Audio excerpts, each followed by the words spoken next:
Who opened it? We see it's a hooded a hooded figure. A hooded finger. A hooded finger. Ooh, Well, a hash slinging slasher. the hash slinging slasher. Only millennials will understand that reference. If you understood that reference, please give this a like. Join our Discord. You'd like our humor.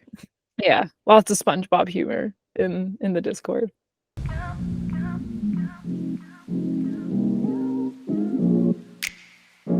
Hello and welcome back to the Fangirl Feels podcast. My name is Olivia and I'm with my co-host Tanya. We are the podcast where we're two friends where we dish about all the books, shows, movies that we're obsessed with. If you're here, you saw that this is our Legendborn Part 3 read-along or async read-along series. So if you're reading along with us, welcome to Part 3. Welcome to the magic. Welcome to the magic. So if you want to read Legendborn and want to hear us discuss things, you can go back to parts 1 and part 2. We're also currently discussing, or we just finished talking about Bridgerton part 1. We'll be talking about Bridgerton part 2 when that comes out on June 21st. The episode drops June 21st. When the actual show drops, sometime before then. Sometimes before June 21st. But welcome. We are hoping to have a part 4 discussion, a live show. So if you were interested in joining the live show in July, we will have more details about that. We're going to just record it on our own, but then we decided like, hey, let's have a joint discussion. So that will be sometime in July. So stay tuned for that. And we have a Discord now where we will chat, but we're millennials. So we're learning Discord at the moment. I am slowly tinkering in it, so bear with me, but join our Discord because it's fun. But if you've been with us, on this journey, we like to start our episodes with what we've been into, which is kind of tough because, again, I don't read many things at once, but Tanya, I know you do. So what have you been into lately? Books, movies, shows, otherwise? Yeah, we've both been traveling, actually. This is a traveling summer. We're actually going to be taking a summer break in a little bit because we'll both be out of the Fangirl Feels office, which is our homes.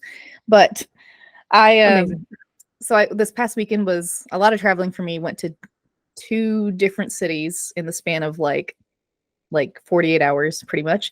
So when I'm traveling, I like to just listen to stuff. And so I did start a different book. I'm still listening to Legendborn, but then I was like, I have to pay attention to that for the podcast. So I wanted something easier. And so I started this book called Husbands, which a friend posted to her Instagram stories. And so I'm saying to everyone, post what you're into. People are listening and watching, even if they don't reach out and say like, oh, what is that? I took a screenshot. So post what you're into. I really like it. It's a really good book. It's silly. It's like, I haven't finished it. I'm about halfway through. This woman one day suddenly gets new husbands every time they go up into her attic, and when they come back down, they're a different person. And so I'm trying to understand what the meaning of the attic is. I have some thoughts on it, but it's really entertaining, and it's similar to books that I read that I really love. So one of my favorite books of all time is called The Midnight Library, and which is essentially about a woman who goes into a library, and every book is a different timeline of her life that she could have taken if she made different decisions. And also a book called Wrong Place, Wrong Time, where a woman travels through time and has to figure out how to get back to her normal timeline. So I guess I love like time travel and magic and weird things. So I've definitely checked that out. And then also just Legendborn, just finishing this up for today. Good for you for writing a new book. I've never heard of that book, Husbands. That sounds interesting. It's really good. It was my friend's most favorite book of the year so far. And I was like, okay, Whoa. I know. Wow. That is a high praise. Although I think I read my favorite book of the year so far in like January of this year. So I've talked about it. It's the not Two Twisted Crowns, the first one. One Dark Window. One Dark Window. That's probably my favorite book of the year so far. I remember when you posted, you're like, I started out high, so every book is a disappointment now. Yes, quite literally. That's exactly what it is. I'm like, no book is gonna live up to this. This was perfect, no notes, and now here I am, struggling. But I am enjoying Legendborn. I genuinely am. We're just taking it very slow for the sake of like discussion, but I do like it. It is good. But yeah, for me, I decided because I've been traveling. And I haven't been watching any shows except, again, Abbott Elementary. That's the only show I've been like watching weekly. So I figured I would mention some podcasts that I've been into, because technically that is content and it counts. So I've really been into Two Hot Takes, the podcast. I like look forward to it every Thursday. And it's basically this girl, her name is Morgan, and she just has like her friends with her family, and they just read like "Am I the asshole?" questions on Reddit. It's a really simple podcast idea, and it's just like a good mindless thing to listen to while you're working. Like I'll be like finishing a drawing or like cleaning my room, and it's great. So I like look forward to it every Thursday because I'm like, who do I get to judge today? You know? I have never heard of this, and I'm so interested. I'm definitely Really? listen. That sounds awesome. You should listen to it. It's just fun to listen to. It really is like, and people have the most outlandish things, like the things that people do is incredible. And they'll be like, "Am I the asshole?" And you're like, "Huh, yeah, you are." Like, what are you talking about? So that's a good one. And then I listen to like my Bim Bam, my brother and me, almost every Monday. Always look forward to it. And then I also listen to the Shameless podcast, which is a new one, which is these two girls. It's an Australian podcast where every Thursday they kind of just talk about like the pop culture news of the week. So I feel like I have like a pulse on pop culture because of Shameless. So I recommend them. And their accents are amazing because Australian accents are amazing. Oh, I love that. I've never heard of any of the Shameless or Two Hot Takes. We love my brother, and me. Sometimes when Olivia and I are talking about like how do we improve our podcast, we'll look at like the McElroy brothers as like inspo. Like they're Yeah, funny and they come up with fun stuff, and we're like, okay, we can too. So great. I love them. They're so fun. And they do such good improv. I went to their live show back in like 2022, and it was they're just so funny. They're just such an enjoyable group of brothers. Like I really really like them. They're very good. They're good at their jobs, you know? They are very good at their job. We also saw them live like a couple months into fall, and same. Like I'm just so impressed that they can just come up with that on the spot. Yeah, I don't get how are they so funny? Like just on the spot. I don't get it. And they like will do a bit together and they'll like all follow along on the bit, which like someone has to start the bit. Like they're just do a good job, the three of them. They're funny. I know. We always say like we're like, how do they like obviously there are great improv artists out there who also do a great job, but like I think that they have a lifetime of being brothers to finally get to this spot. And it's like it's so beautiful to see. It is. They have like a good chemistry, obviously, because they're all siblings, and yeah, it's true. They like can read each other pretty well. Yeah, that's funny. But yeah, I figured that was worth noting. But otherwise, Legendborn, you know, that's all I For got. the pod. And it's good, but also, yes, like finishing it for the pod was kind of tough this week just because we've been traveling, but we got here. There's a lot of interesting things to talk about. There is indeed. You know, I like tried to read this book back in 2020. My Libby showed me my like, you know, the history, and it was like rented in 2020, returned in 2020, rented 2021, returned. Like I tried like 3 times and I just never got the chance. So this has been good. I finally am actually reading it. Like, good times. Libby calling us out. So this is our part 3 discussion, which is chapters 26 to 40. A lot happens in this section. This is kind of the meat and potatoes, again, I think, of the book. And then I think part 4 is going to obviously be the like the climax of the series, you know, the like what's actually happening. But here we learn a lot of stuff. So same format as last time. Give a little summary and we'll discuss our thoughts on like what's occurred. So we left off part 2 where Patricia and Bree are starting this ritual together in the cemetery. So when they start this ritual, Bree is pulled into a memory walk and she witnesses 3 significant scenes involving Black women from different times, one of which is following Patricia's ancestor. That's her like magic, is she's able to see the memories of her past ancestors. So she witnesses her ancestor helping a woman who was whipped by a slave master, the birth of a crossroads child who's a part demon, and a gate being opened on campus. And that was her Patricia's sister who witnessed this gate opening on campus. So one thing to me to note, like the slave master incident being whipped, we learn later that owner, that slave master, actually has a statue on UNC's campus. And I don't know. I just thought this was an interesting like thing to add here because it is very realistic. Obviously, like there's a lot of these like discussions about these like Confederate soldiers and their statues, and this just to me continues to further the point that like, hey, maybe we shouldn't glorify bad people. Hot take. Like, hot take, don't glorify bad people. Hot takes. That's all we got. Hot takes. We got 2 hot takes here. Hey, let's not glorify bad people, you know? So just very rooted in reality again, which I think this book does a good job of being like fantastical and also realistic at the same time. Yeah, I agree. I also, so I like that she did that she included like reality into this book. I was confused that she knocked Bree pushed over the statue herself. I was confused by that. And I was like, maybe this is alluding to like she has more power now. Maybe Like did she actually physically. knock it over? I thought she just kind of like she just pushed as like attempt, but I don't know if she actually knocked it over. I had to look to the book, and Olivia, you're right, she doesn't actually push it over, but she says, I don't know why I do it really, but before I go, I turn around to face that statue, press both palms against it, and push. I imagine all the hands that built Carolina and suffered on its ground pushing through my palms too. And while the statue doesn't budge, it feels like I've sent it a message. So symbolic regardless. In my brain, Yeah. I read it as she pushed it over. I'm like, she's so strong. Like, whoa. And then like people wake up on campus and they're like, it's just a bunch of statue on the ground. Who did this? Yeah. I honestly was a little confused too when I first read it. I had to reread it twice. And then I was like, okay, she's just kind of pushing it, but she didn't actually knock it down. But yeah, symbolic. There was one thing. So Olivia and I have been using this like summary analysis PDF. And did you get to the part where they talk about voodoo magic?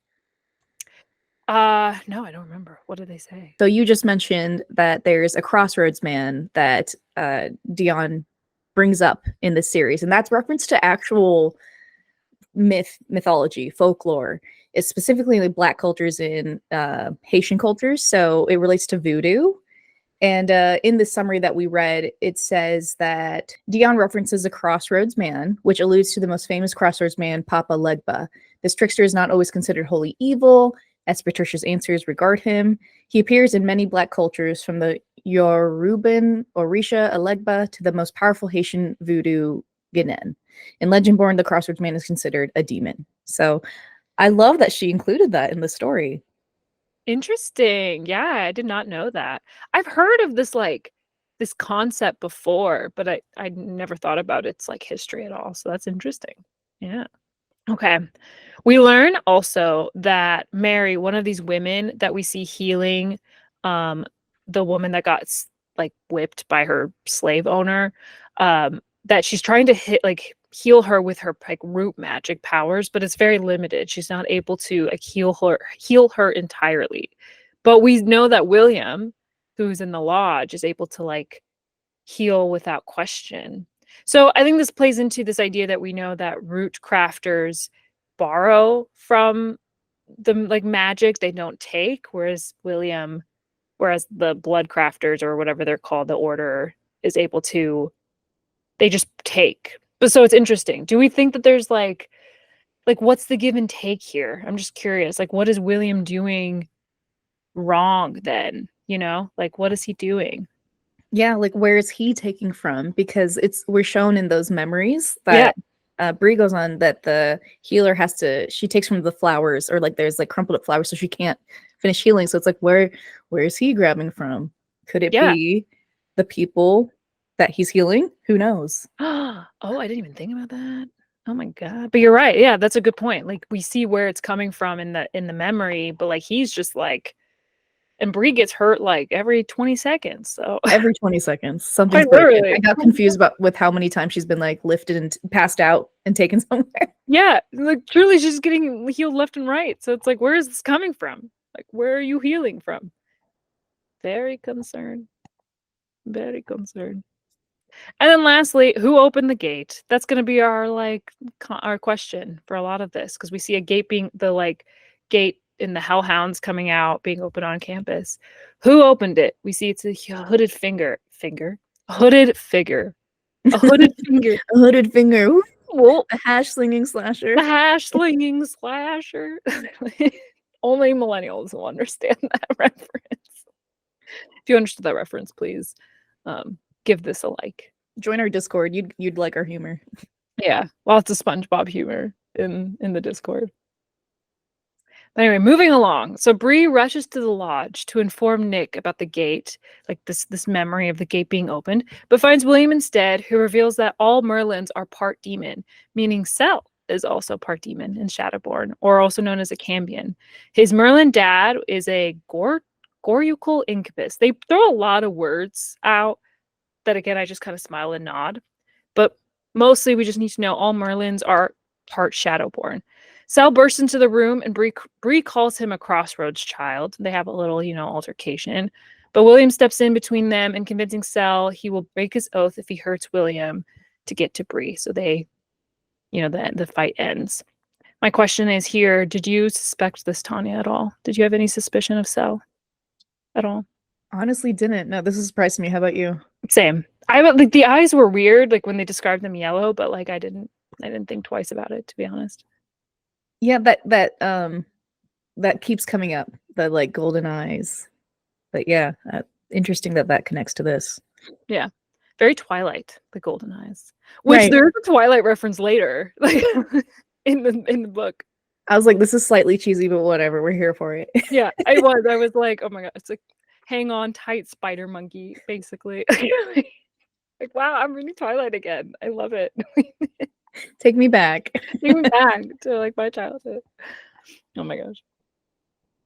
Okay. Bree later then tells Nick that an ether user was used to open the gate on campus when her mom was there. But Nick has never heard of this opening, but thinks that the Regents would have covered it up and that a Euclid was responsible. And that's all Nick knows about this. But obviously, I mean, I think we think there's more to this, There's gotta be something. We move on to the next tournament trial, which is a riddle scavenger hunt, and Bree is paired with Cell. He attempts to get her to reveal her Shadowborn self, but in the process, they're attacked by Hellfoxes, Hellhounds, all of this that consume Cell's magic. They escape through tunnels, and they try to fight without ether, but Bree eventually ends up having to use her own power to attack this Hellfox. There's this moment where she like punches through the Hellfox and passes out. It was really kind of gross, actually. I really didn't like this. Right. Yeah. And surprising too. Like, what? Yeah. And she like wakes up and her like arm is in the fox. But then there's like this cute moment between like her and Cell where like Cell tries to like help her. And they're eventually found by the rest of the order, and they learn that Tor has awakened. There's also a confrontation between Nick and Cell where Nick punches Cell for basically putting Bree in danger. And they go off, Nick and Bree go off and have a nice romantic moment. I took this as let the love triangle begin. Right? Yeah, like, what did you think? Yes. I was surprised by Nick disliking Cell. I just didn't like I thought they were besties. I just thought he was the moody one, like good cop, bad cop. So but like we're realizing there are suspicious things coming out about Nick, just like at this very moment, like personality wise, just like odd things, and like abusing his power, punching Cell when Cell can't fight back because of the oath. But yes, love that we're getting little inklings of this love triangle. It has begun. Yeah. It has begun, and it continues throughout the rest of this. But yeah, I agree. I was surprised that I thought they were friends too. Because like if you're sworn to protect someone, I don't know. I feel like there would be a connection, but they don't really like each other, and they grew up together. So that is surprising to me. Mentally, I was expecting them to be BFFs, and now they're definitely not at all. It's shocking. Yeah, it is shocking. And yeah, I agree. Nick shouldn't punch someone that like can't fight back. Like that's not fair. Granted, what Cell did was wrong, but still, yeah, you can't punch him. But during this entire encounter, I'm like, again, my toxic self. I'm already team Cell. We haven't even begun. I'm like, I already know where I'm at. Give us the stormy, broody man. We're into it. Like, and she's trying to fix him. She's us. She's all of us. She's all of us. But Daddy, I love him. I can fix him. No, really, I can. Taylor Swift knows what it's about too. Little Swifty moment every episode. We gotta throw one in there, always. The next day, Bree meets Patricia in the Arboretum, and she's introduced to Mariah, a UNC student and rootcraft medium. They discuss Mariah's academic interests, and then Bree's involvement in the Order. And Bree assures Patricia of her secrecy about her powers in rootcraft, and Mariah offers to help Bree contact her ancestors to learn about her mother's death. But as they start to do this, Mariah discovers that there's a profound loss in her maternal family, and she senses a significant separation and something terrible that happened in Bree's history. And I mean, we know that obviously her mom died tragically. Mariah didn't necessarily know this at the time. And this causes Bree to kind of run away. But the fact that Mariah, she says, I think exactly like you have known like great loss or great grief, I think to me personally implies that there's more than just her mom, right? But what do you think about this? I thought that too, of just like she's trying to reveal like there's more to be uncovered. There's more that we will hear about in the story. I had the same takeaway. Yeah, there's something, and then like, but I think Brie also said like she didn't know her grandmother either. So there's something about their history. Like they all struggled.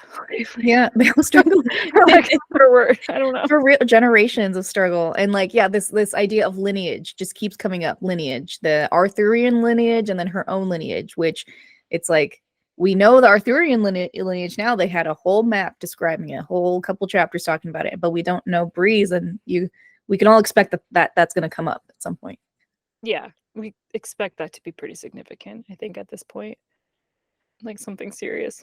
So when Bree runs away, she ignores calls from Patricia and Mariah, heads to the lodge, where they start practicing for the next challenge, which is a fighting tournament. And 2 trainers are going to help teach the pages to master a weapon of their choice.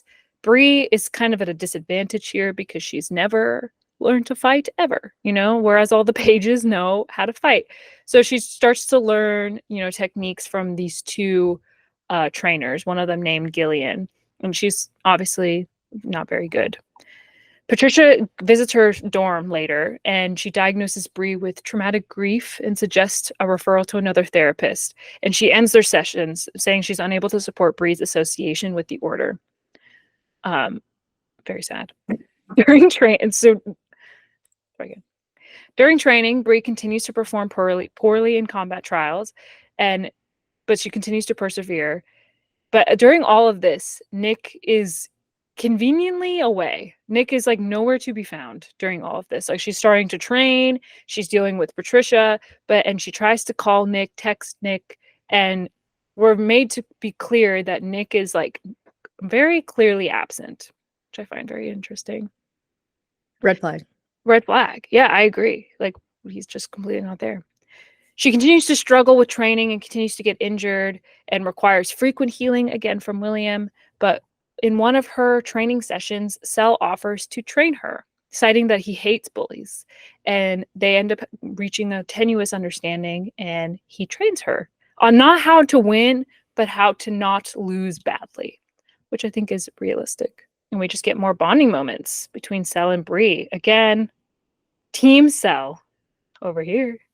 Already same, because also like Nick, why is he absent again? Red flags. Like this is clearly foreshadowing, but it's like he's just not present. And versus Sel is literally observing her at every moment. He's attentive, he's empathetic. Look at him. He already cares. We love the broody stares. I mean, the way to get the girl is to do the broody stares, and it's not problematic at all. Cute. It's cute. It's cute. At least he trains her. I mean, yeah, where's Nick? Come on. Where's this boy? Yeah, these fighting scenes, it's just, she is so clueless. And again, if we were in these scenarios, we'd be like, please get me out of this. Yeah. I regret all of this. I'm gonna get away. This is too much. Weapons? Yeah. Yeah. I don't, but she does it. Good for her. But she's like 18 years behind everyone else. Right. Crazy. It is crazy. But Sel is there, Team Sel. I don't know if we can hear my snaps in the microphone, but I'm snapping. Team Sel. We love him. Although he can be a jerk sometimes, but it's fine. It's okay. The combat trial eventually begins in the woods, and Bree actually wins a few matches due to Sel's training. So, like, again, Team Sel. She gets this final round with Vaughn, who we know was like a bully earlier on in the series, and she wins, but him out of anger, like, ends up smacking her in the collarbone and like knocks her out. I think he basically like snaps her collarbone in half, which is like completely awful. Bree wakes up and discovers that Nick expelled Vaughn from the tournament, and she's like being healed by William again. She goes to find Cell, and he's having like an ether drunk temper tantrum outside. And Cell reveals that he spied on her last conversation with Patricia and knows about her mom. He insults her mom. Awkward. And she tries to leave, but ends up staying because she's just like wants to talk to him basically. They end up talking about Nick and how Davis threatened. Davis is Nick's dad. How Nick's dad threatened to cast out Cell. If Cell's oaths are removed, he supposedly would become more demonic. So basically they're like attached to their, I don't know, what's the word? Like he's a king's mage. If they like get, you know, removed from who they have the oath to, I guess, they like succumb to their demonic natures somehow. Like this was like a full proof thing or like a fail safe that Merlin did to like prevent Merlins from like being bad. I don't know. Very strange.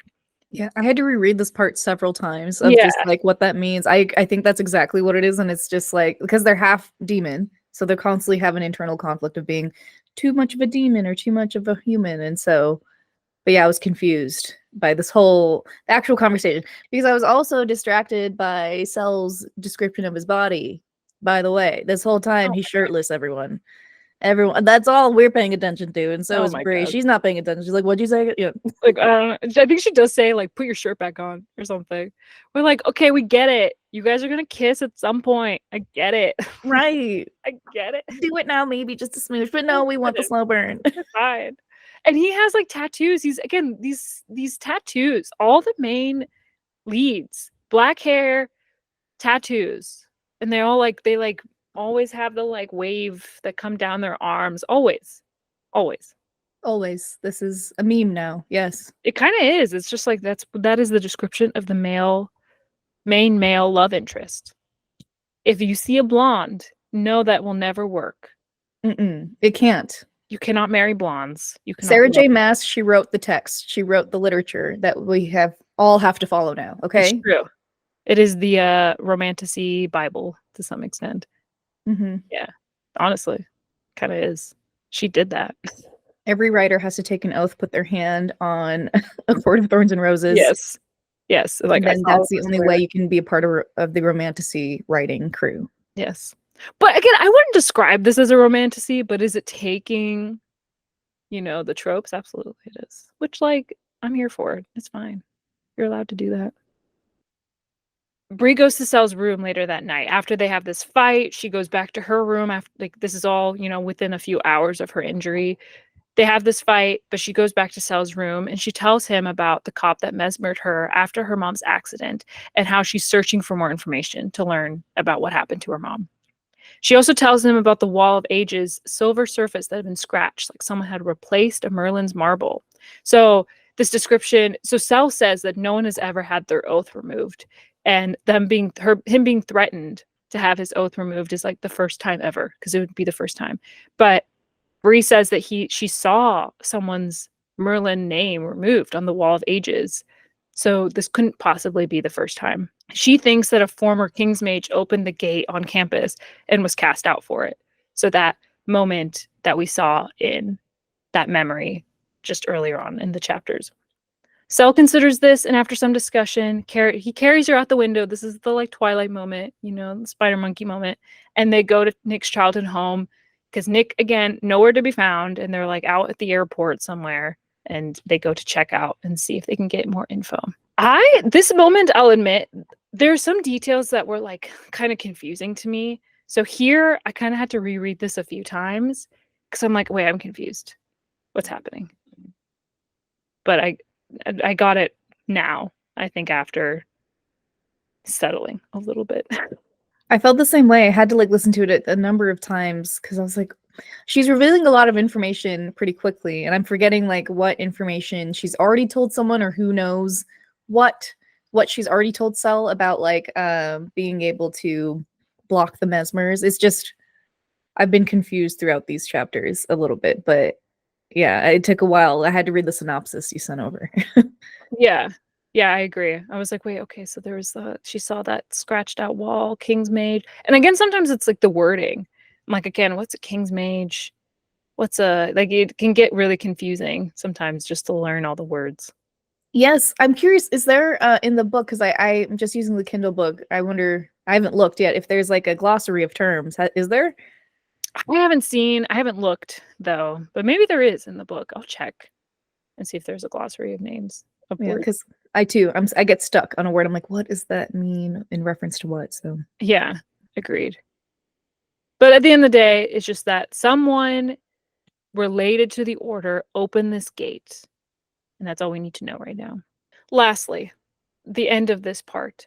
Bree and Sel go to Nick's childhood home where they find documents that document the attack that occurred on campus in 1995, which is when this gate was opened. The papers say that Sel's mom was the one that opened the gate and that the order imprisoned her and kept her for breeding because she was a very powerful Merlin. Was she a Merlin? What was she? Sal's mom. Yeah. Yeah, I was confused about that too, about what exactly she was. I assume she had some sort of power also. Yeah. I guess she was a Merlin? Unclear. But this entire time, Sel thought that she was killed by a demon, by a Yukol. But it turns out that they think that she opened this gate. But because she was so powerful and they wanted more from her bloodline, that they basically kept her to like rehabilitate. And when she was okay again, they released her. She had Sel and then was relapsed, which is why they like imprisoned her again. And the Davis family, like Nick's father, adopted Sel. So an interesting lie that they told Sel. Bree, however, learns that her mom witnessed this gate opening or this attack on campus in 1995, and that her mom was monitored for years after this. She was mesmered but monitored for years to make sure that her memories never came back, and that her death was documented by the order. So, this is all new information. So Bree is distressed, upset. She leaves the lodge, but Nick runs into Nick, who is concerned about. We finally see Nick again. He's concerned about what's happening and gets a little bit upset that she found out what happened to her mom without his help. But Bree tells Nick about their discoveries and basically breaks up with him and leaves. And that's the end of part 3. So a lot happens here. Whoa, so many revelations. Mm-hmm. It was surprising. A lot of that was surprising to me. There's a few things I'm like, so I think her mom's, so her mom, I have a section for predictions. Her mom, I don't know, was actually fully mesmered. I don't know. That's one thing. I don't think her mom was fully mesmered. So her mom probably knows who opened the gate, I think. And her mom was like collateral damage. This is my guess.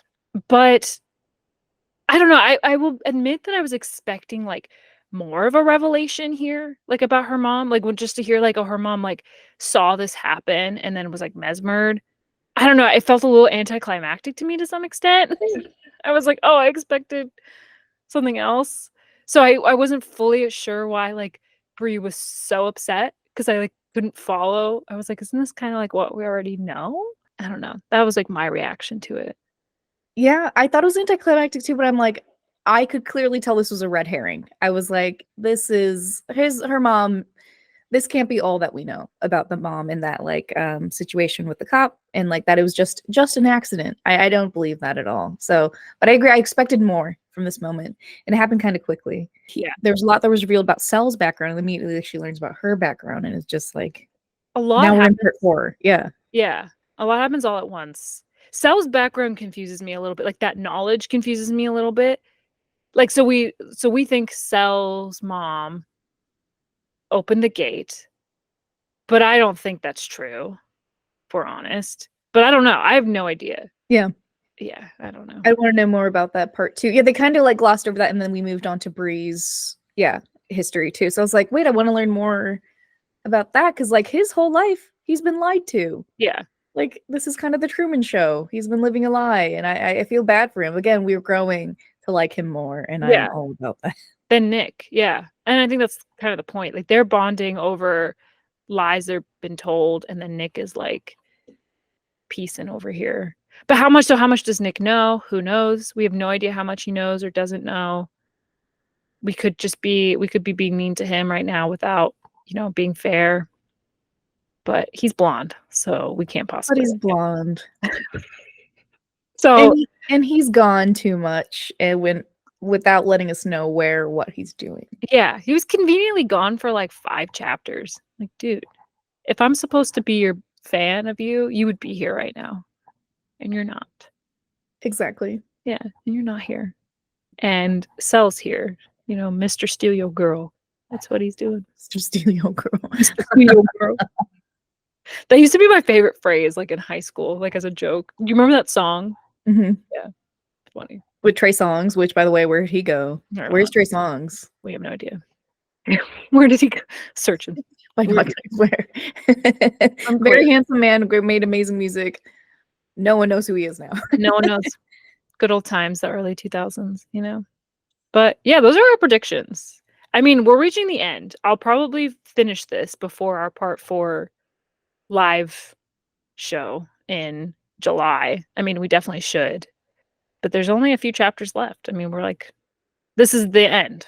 We're going to learn everything. Yeah, we'll see if our predictions are correct. If y'all have been keeping up, we've had a lot of predictions that we'll find out together in part 4.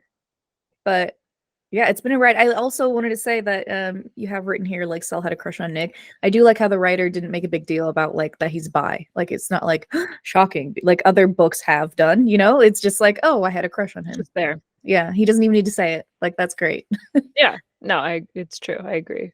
And I mean, to be honest, I liked how it was described too. It was like, Nick is so charming. How could you like not? And I'm like, I understand that, like for sure. He's just charming. Yes. Oh, also, I thought it was foreshadowing too when he said that like everyone has a crush on Nick, which makes me think like he uses his charming abilities to purposefully mislead people, which I do think like, again, one of our predictions was that he's misleading Bree to use her. Yeah. That's why he's charming her to get her attention and like, it's all happening he's coming on way too fast, too hot, too fast. And so I do think that's another sign that he's using her. Yeah. I agree. I'm not sure he has like explicitly bad intent because he didn't even want to be there to begin with. So I think like when I said I was initially suspicious of him, and then like I am still suspicious of him, but I don't think he's like explicitly bad. I think that this is going to be like a love triangle that continues through the series. I think he is just like, he's just not going to be the perfect guy, I think, in the end, right? I think he's just like, not bad, but not morally ambiguous. Yeah. There's a lot of there's a lot that's demanded of him, specifically being like Arthur's scion. Is that the right word? Yeah, I think like so. I agree that like I do think that some parts of him are good. I think that like he's gonna come between, there's gonna be decisions, he's gonna be stuck between a rock and a hard place of like who he protects, what he protects, and like potentially is he gonna use Bree for his own benefit, or is he gonna protect his oaths, things that he's taken oaths to protect the Arthurian line and whatnot. So agreed. Yeah, I agree. I think at the end of the day, like, he's something like that will probably happen. That will put Bree second, single tier. We love Bree. I do like her a lot. She's a interesting like protagonist in a YA book. Like she's not completely, I mean, they all follow similar tropes, but like I enjoy reading her perspective overall, Yeah, the grief perspective makes her more human. Like we've talked about Fourth Wing and like how it's hard to relate to Violet. She's just like a quirky small girl. She's so little. And that's like the only like descriptors we have of her other than like she's smart. Versus Bree, we have like a whole backstory right away. We're like engaged of like a lot of her decisions are based off of like the fact that she's grieving and has to hide it. There's before Bree and after Bree. I just love how she's written. Yeah, I agree. Like there's just more dimension to her already. Yeah, Violet's whole thing is not to shit on Fourth Wing, but we do that sometimes. But Violet, small girl. Bree is like, I think grief is also, to this extent, is not something you see in YA books often. But I know, like we talked about, like Tracy Deonn is writing from a place of understanding. Like she herself experienced this kind of grief, and you can tell. And I think it comes out for sure in the book.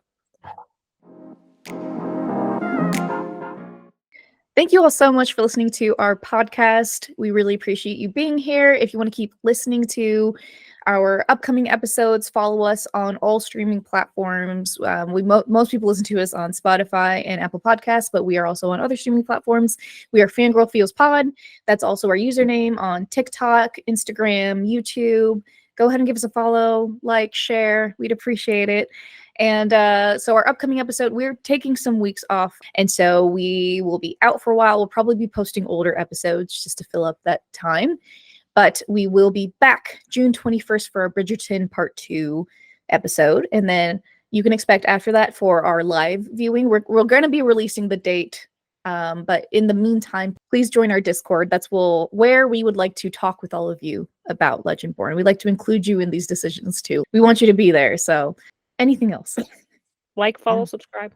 Like, follow, subscribe. Like, follow, subscribe. We need a button. We need like a soundboard. We need to be like radio jockeys where like if you'll say something fun, I'll be like, oh my gosh. A laugh track. Yeah. Laugh track for our laughs, yeah. For our jokes.